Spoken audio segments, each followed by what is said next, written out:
Sir believe मैं झूठ नहीं बोलूंगा, 4 बजे के टाइम में वैसे भी झूठ नहीं बोलूंगा।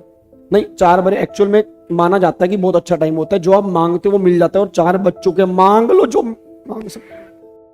तो कुछ टॉपिक ऐसे ही होते हैं जो तुम्हें पहले से ही पता होते हैं ये प्रॉब्लम क्रिएट करेंगे, तुम उससे पीछे भागते हो। अब डिडक्शन टीडीएस नहीं करते लोग, वो कहते हैं बाद में कर लेंगे एग्जाम से एक दिन पहले, मतलब ही नहीं याद हो जाए तुम्हें। ये टॉपिक ऐसे जहां पे टाइम तुम्हें थोड़ा सा देना पड़ेगा, बाइफर्केशन।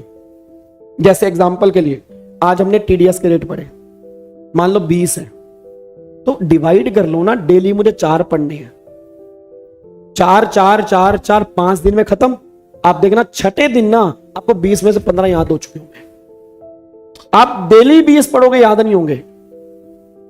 आप अगले दिन पढ़ोगे नहीं, छोड़ दोगे, छोड़ना, याद ही नहीं हो रहे। ऐसे डिडक्शन में तो कुछ चीजें ऐसी हैं, उसको थोड़ा सा पढ़ने का तरीका चेंज करोगे, ऑटोमेटिकली चीजें याद हो जाएंगी। अब सुनो ध्यान से, अब जो हम चैप्टर कर रहे हैं, अब आपका भी कोई एक आधा पेपर ऐसा होगा जो आपको ऐसा लगता होगा, मैं आपको तरीका बता रहा हूं, उसको डेली पढ़ा करो। क्योंकि जिस पेपर को आप आई हेट यू बोल रहे हो, वो पेपर में आई हेट यू 2 बोलेगा। आपको मैं लिख के दे रहा हूं, आप उसको भी कह रहे हो आई हेट यू, तू पेपर अच्छा नहीं लगता मुझे, वो कहेगा कोई बात नहीं, रिजल्ट आने दे, आई हेट यू 2 बोलो। और कैसे बोलेगा? नंबर 30 35 पटका देगा वो। सब में 60 65 70, उसमें 39 38। फिर आपको याद आएगा यार 38 क्यों है, आपको ये नहीं याद आएगा मैं उसको आई हेट यू में कितने टाइम से बोल रहा था।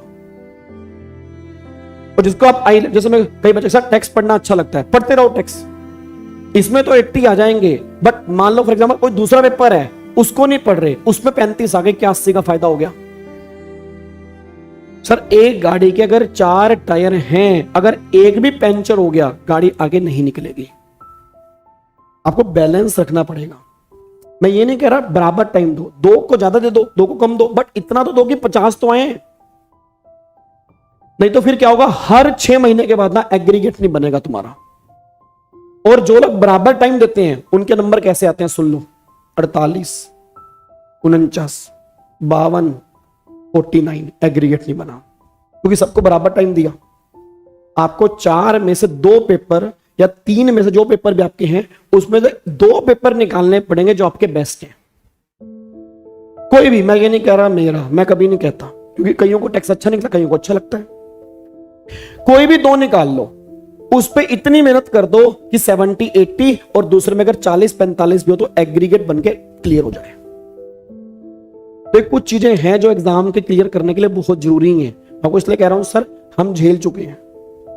मेरा फर्स्ट अटेम्प्ट के अंदर क्लियर जरूर हो गया, बट मेरा एक्सपीरियंस जिंदगी से बहुत है, क्योंकि 11 साल पढ़ाते हो गए, बच्चों को देखता हूं, बच्चों के 6 अटेम्प्ट हो जाते हैं, शादियां हो जाती हैं। मैं इंस्टाग्राम पे देख रहा हूं, बड़े बच्चों की शादियां हो गई, बन नहीं पाए, बस डिग्री नहीं आई हाथ में, शादियां हो गई, क्योंकि इतने टाइम से दे रहे थे।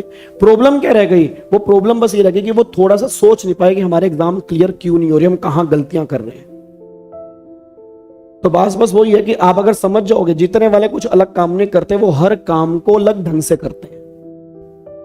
रैंक भी आप में से बच्चों के आने हैं। अब रैंक किन के आएंगे? जो सिंपल से बता, उनको पता है, उनका विजन पहले से ही क्लियर है, ठीक है ना। तो कुछ चैप्टर ऐसे हैं, अब आप पूछ लेना, जो बच्चे फेल होते हैं, मैं गारंटी दे रहा हूं, उनसे बस आप पास बैठ के पूछ लेना, भाई तूने 100% सिलेबस किया था? वो बोलेगा नहीं।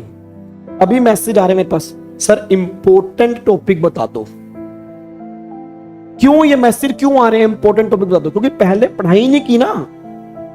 8 महीने तो फेल, जो 8 महीने मिलते हैं उसमें तो आवारागर्दी, ना क्लासों में आए ना रेगुलर बैच में। आपको बता रहा हूं सर, रीजन क्या होता है आपको मैंने पहले बोला, सर रिवीजन स्टार्ट। जीएसटी की पहली रिवीजन क्लास थी 1200-1300 बच्चा, दूसरी में 800 700 600 200 150 काम खत्म। ये आपकी शो करती है कि आप कितने डेडिकेटेड हो अपनी सक्सेस के लिए। क्योंकि आपको बाकी काम, सर क्लास कल पब्लिक तो रहेगी आपकी, क्योंकि मुझे अर्जेंट कहीं जाना पड़ रहा है। कहां जाना पड़ रहा है? सर वो दोस्त घर में आए हुए हैं ना, तो जाना पड़ रहा है। भाई हमारी भी तो फैमिली है, मेरे भी तो घर में बीवी और बच्चे अकेले ही हैं इस टाइम, 1.5 साल की गुड़ी है, कुछ भी घर में हो सकता है। जब हम यहाँ पे पढ़ाने के लिए आए हुए हैं, तो आपका भी कुछ फर्ज बनता है कि आपके भी एग्जाम है। तो मेरा प्रायोरिटी आप किसको मान के चल रहे हो? सिंपल सी बात है। नहीं तो मेरे घर में डिग्री मेरी पड़ी है, मैं रात को 12 घंटे क्यों जागूं भाई? सिंपल सी बात है ना। मेरा सिर्फ एक रीजन है कि जिस खुशी को मैंने अपने पेरेंट्स के चेहरे पे देखा, वो खुशी भी तुम देख पाओ। और वो तभी आएगी जब दिमाग आपका फोकस होगा, आपके दिमाग में क्लियर होगा कि मुझे क्लियर करना है। मैं ये नहीं चल एक एग्जाम देके देख ही लेते हैं, मजाक नहीं होता, बात करियर की होती है सर। दुनिया जब जिस दिन फेल हो जाओगे ना, ताने बहुत मारती है। और मैंने पहले भी कहा था, फेलियर को कोई सुनना पसंद नहीं करता, सक्सेसफुल लोगों को ही सुनना पसंद करते हैं। तुम रिजल्ट के बाद क्या कहते हो? किसको बुला लो यहां पे? किसको? तो आप जब रिजल्ट आता है, आप टीचर्स को क्या बोलते हो? किसको बुला लो? जिसका रैंक आया है। क्यों भाई? यार इसके दोनों ग्रुप निकले, क्यों? फेलियर को क्यों ना बुलाओ? उनको तुम सुनना पसंद नहीं करना चाहते ना। तुम खुद ही अपने ऊपर देख लो। तुम जब खुद रैंक होल्डर को बुलाना चाहते हो, तो दूसरा तुम्हें क्यों बुलाएगा फेल होने के बाद? तो सिंपल सी बात बस ये निकल कर आपको समझना पड़ेगा, दुनिया सलाम ठोकती है चढ़ते सूरज को। अगर तुम चढ़ते सूरज हो, तुम किसी के फायदे की चीज हो, दुनिया सलाम ठोकेगी नहीं तो दुनिया कहेगी चल साइड हो भाई और देखते हैं। ये आजकल का लाइफ एक्सपीरियंस है। कुछ कर जाओगे, तुम्हारे घर वाले भी तुम्हारी इज्जत करेंगे, थोड़ी सी बाहर वाले भी करेंगे। नहीं करोगे, अभी तो वो कर रहे हैं, बट कुछ टाइम बाद वो भी बोलेंगे बेटे कब तक बैठेगा घर में, कब तक बेटे, कितना टाइम हो गया बेटे, कुछ तो कर ले अब।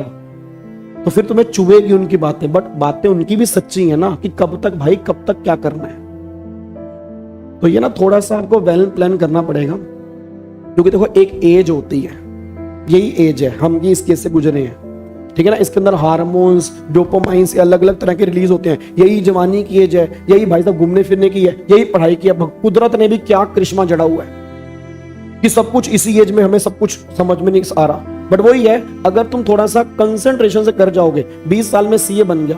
अब जिंदगी थोड़ा सा कंफर्ट जोन में तो है ना, कि चल भाई 20 साल में सीए बन गया। अब मेरे घर वाले भी नहीं रोकते, वो कहते हैं, मुझे बोलते हैं बेटे घूमने ही चला जाकर। बट प्रॉब्लम क्या, अगर नहीं बनोगे सही टाइम पे तो थोड़ी सी दिक्कत है, ठीक है। तो बस चलो वापिस आओ। तो मेन थोड़ा सा मतलब आपको समझना पड़ेगा कि आप क्या करना चाह रहे हो।